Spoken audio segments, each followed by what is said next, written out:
પાટણની એચએનજી યુનિવર્સિટીમાં એમબીબીએસ કૌભાંડમાં મોટી કાર્યવાહી। કૌભાંડના 7 વર્ષ બાદ આખરે પોલીસ ફરિયાદ નોંધાઈ। એમબીબીએસના પ્રથમ વર્ષમાં નાપાસ વિદ્યાર્થીઓને પાસ કર્યા હતા। યુનિવર્સિટીએ બી ડિવિઝન પોલીસ મથકે ફરિયાદ નોંધાવી। એમબીબીએસ કૌભાંડમાં 6 લોકો સામે નામજોગ ફરિયાદ નોંધાઈ છે। 3 નાપાસમાંથી પાસ થયેલા વિદ્યાર્થીઓ સામે પણ ફરિયાદ। એક સિનિયર વિદ્યાર્થી પરીક્ષા વિભાગના 2 કર્મચારીઓ સામે પણ ફરિયાદ। પરિમલ કુમાર પટેલ, પાર્થ મહેશ્વરી, રાજદીપ કોડિયાતર સામે ફરિયાદ દાખલ થઈ છે।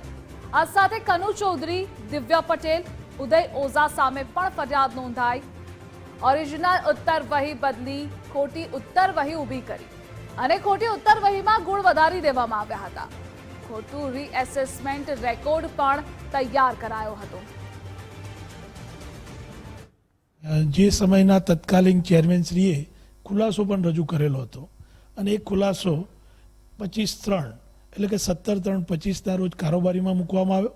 એનો સ્વીકાર કરવામાં આવેલો હતો અને સ્વીકાર કરીને કારોબારીએ જે એફિડેવિટ એસપી ઓફિસ સરકારમાં મોકલવામાં આવેલી હતી એ કારોબારીએ સ્વીકાર કર્યો અને અને એચએન ખેરનો જે રિપોર્ટ હતો એ બંને રિપોર્ટના આધારે પોલીસ સ્ટેશનમાં ફરિયાદ કરવાની સત્તા એ રજિસ્ટ્રારને આપવામાં આવેલી હતી।